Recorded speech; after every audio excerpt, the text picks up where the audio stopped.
We were told to stop the moment we spotted the wreck. Routine crash, they said nothing to see, nothing worth digging into. But the data didn't lie. Something about the readings didn't match any flight logs from that region. I couldn't just let it go. So we stayed, drilling deeper into the ice, ignoring orders and trusting our instincts. When we finally reached the fuselage and forced the hatch open, the cold didn't hit me first, the silence did. It was thick, heavy, unnatural. And what we saw inside, I still don't have the words for it. I wish I'd listened to the warnings, because what was inside that plane still keeps me up at night. But before we start our story, smash the like button, make sure to subscribe and hit the notifications bell so you won't miss any new stories. The Arctic chill bit into my skin as we ventured closer. There it was, an old plane, half buried deep in ice and snow. Its presence was eerie-like something out of a movie. Sophia glanced nervously at it, her instincts telling her to back away. "Brian, isn't this incredible?" Marcus marveled, unable to look away. "We should probably call this in, right?" Sophia suggested, her breath fogging in the freezing air. But an inexplicable urge told me otherwise. "Let's wait a bit, just till we can figure out what we've got here," I replied, trying to convince Herond, maybe myself, that holding off was smart. Marcus nodded in agreement, scribbling notes excitedly. Sophia hesitated, then sighed, knowing she was outnumbered. Marcus couldn't keep still. Armed with a shovel, he began digging away snow like a kid uncovering treasure. Elena, ever the voice of caution, kept urging us to reconsider. "Guys, we might be opening Pandora's box here. I mean, what if we're missing something?" Her words hung heavy, but curiosity outweighed caution. Marcus glanced over, rolling his eyes playfully. "Elena, come on, we're just exploring. Isn't that the point?" he chimed. I chuckled, but Elena's expression didn't waver. The air seemed colder as her concerns settled into the growing tension among us. Finally, as snow swirled around us like a scene straight out of a thriller, we managed to pry the plane's door open. "Okay, here we go," I said, more to myself than to anyone else. Fumbling for a flashlight, we hesitated before stepping inside. What met our gaze were rows of empty, frost-covered seats. Sophia walked beside me, snapping photos, capturing each haunting angle. Elena's curiosity finally brought her to the cockpit area, a spot that seemed to draw her in despite her usual hesitance. "Looks like the controls are still intact, mostly," she observed, brushing snowflakes off the dials. Her usual demeanor was replaced by focused fascination. Marcus joined her, shining light onto buttons and levers that hadn't been touched in decades. Among the tattered remains, we found obituaries names and faces frozen in a sorrowful past. "These people, they had families, dreams," Sophia whispered, her voice carrying a weight of empathy. Just as we were delving deeper into our exploration, the radio buzzed to life, making us all jump. It was the authorities, demanding updates on our supposed routine findings. Brian exchanged a knowing glance with Marcus. "Let's keep this to ourselves for now," I suggested, nodding subtly. We all agreed, knowing full well that sharing our discovery too soon could lead to unwanted interference. Our silent pact fueled our determination to uncover the truth hidden within the plane. With each step further into the plane's belly, the atmosphere seemed to thicken. As we ventured further, Marcus paused, leaning closer to the plane's cold frame. "Hey, check this out," he called, pointing to some unusual symbols etched into the metal. "Looks like a language. Any ideas?" he asked, scratching his head. We gathered around, peering at the faded carvings. Whatever they meant, these symbols hinted at a mystery far older than the plane itself. "We'll find out soon," Sophia said, determined. The lock was as stubborn as the ice, but it was clear we were onto something significant. Despite the thrill of discovery, the atmosphere inside the plane was growing denser, more suffocating. "Maybe we should take a break," Elena suggested, sensing the strain on us all. Sophia nodded, stretching her arms. "I could use a minute to catch my breath," she admitted. We all stepped back from our tasks, grateful for a moment of respite. As we gathered our thoughts, the weight of the icebound secrets seemed to hover just out of reach, tantalizingly close. The storm added another layer of mystery, wrapping our discovery in its icy embrace as if protecting its secrets. We decided to set up a makeshift camp near the protective bulk of the plane, away from the storm's unyielding grasp.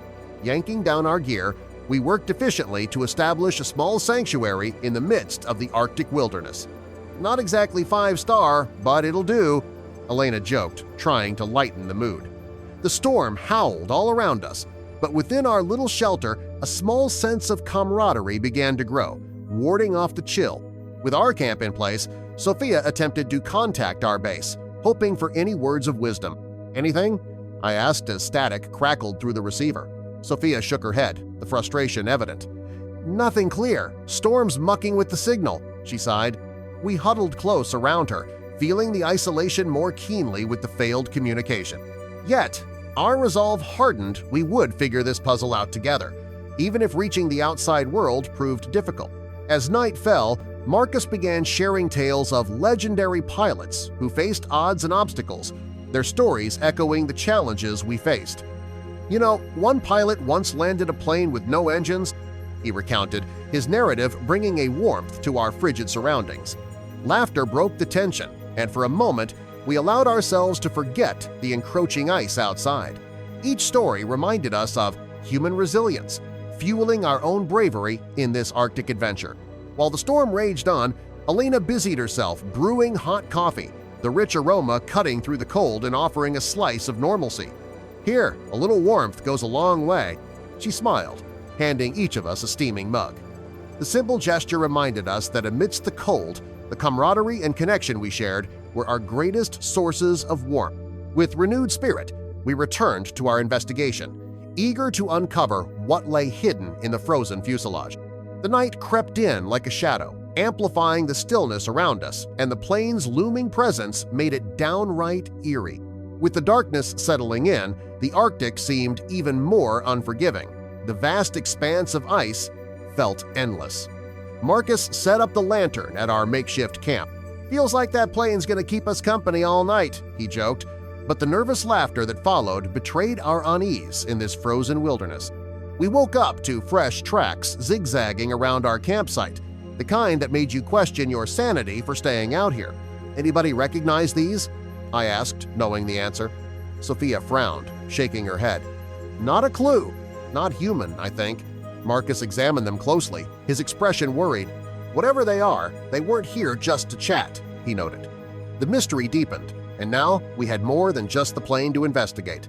Sophia was adamant. "We need to go back in, dig deeper," she urged, her eyes alight with determination.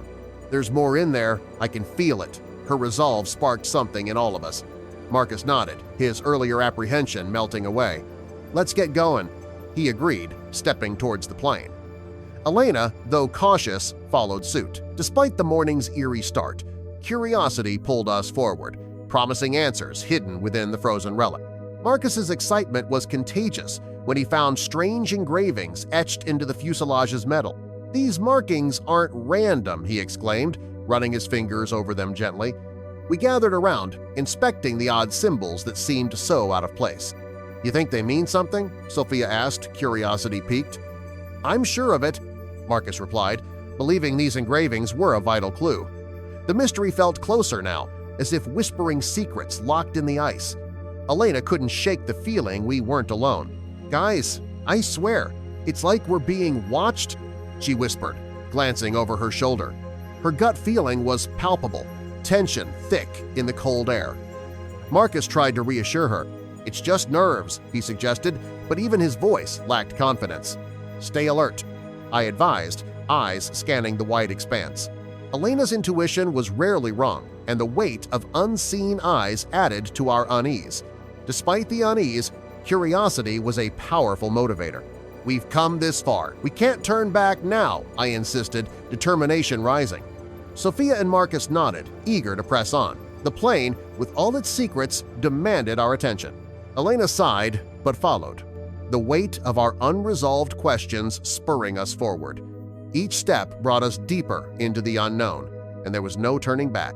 The mysteries whispered promises of answers just out of reach. Reaching the cockpit felt like a pilgrimage. Shattered control panels and frozen dials stood like relics from another era. Marcus inspected the controls. Strange how everything's preserved. His curiosity deepened. Sophia photographed everything, turning chaos into a record. Marcus studied the damage closely. "This isn't a typical crash," he said. Elena leaned in. "Maybe sabotage?" Marcus considered the idea, his theories growing with each observation. Sophia discovered an envelope tucked away in an undisturbed compartment. Time hadn't damaged it. "Looks important," she said. Marcus examined its seal. It bore a unique, mark unfamiliar, yet deliberate. He slipped it into his bag with care. Its significance was obvious. We moved with purpose, collecting fragments of the plane's story with growing intensity. Despite the fatigue and shadows, I felt certain we hadn't reached the heart of the mystery. "We need to keep going," I said. Sophia and Marcus nodded, weary but driven. I unearthed a navigator's logbook, frozen in time. "Guys, you'll want to see this," I said. Its pages, filled with delicate scribbles and coordinates, hinted at secrets long buried. Sophia traced the marks. "Look at all these entries." Marcus studied them. They might lead somewhere. We crowded around, deciphering each word. The mystery had shifted. It wasn't just about what had happened, but why. Everything pointed to something deeper, and we wouldn't stop until we uncovered the truth. Despite how much we'd uncovered, a sense of incompleteness hung in the air. "Something's still missing," I admitted. Sophia raised the idea of reporting our discovery discreetly. Marcus agreed, knowing too much attention could derail everything. As we resumed our search, there was a realization that the clock was ticking. The day's discoveries sat heavy in our minds. The arrival of dawn brought no comfort. The plane loomed as hauntingly in daylight as it had in darkness. Marcus, ever alert, noticed an out-of-place panel beneath a tangle of wires. With careful effort, he uncovered a concealed compartment, the atmosphere around us thick with anticipation. Elena gathered us quickly. "We're close," she said, urging focus. Marcus came prepared. Holding up a crowbar, he explained how he'd opened the panel. As Marcus pried open the panel, we all leaned in. With a soft groan, it released. Inside was something beyond imagination. A strange device shimmered inside sleek, unfamiliar and unlike anything we'd ever seen. "What is that?" I whispered. We stood transfixed, the implications unraveling in our minds. This was a moment that could alter the course of history. Marcus began pacing, ideas forming rapidly. "If this works, it could change everything," he said. The thought of its potential in the wrong hands was chilling. We all felt it, that weighty awareness of responsibility. This wasn't just a find, it was a fork in the road, and we stood at the edge. Without needing to discuss it, we reached a quiet consensus. We resealed the compartment, the decision heavy but necessary. "We'll tell them when we're ready," I said firmly. This secret wasn't lost anymore, but it wasn't ready for the world just yet. What we had discovered would stay with us, carefully guarded until the time was right.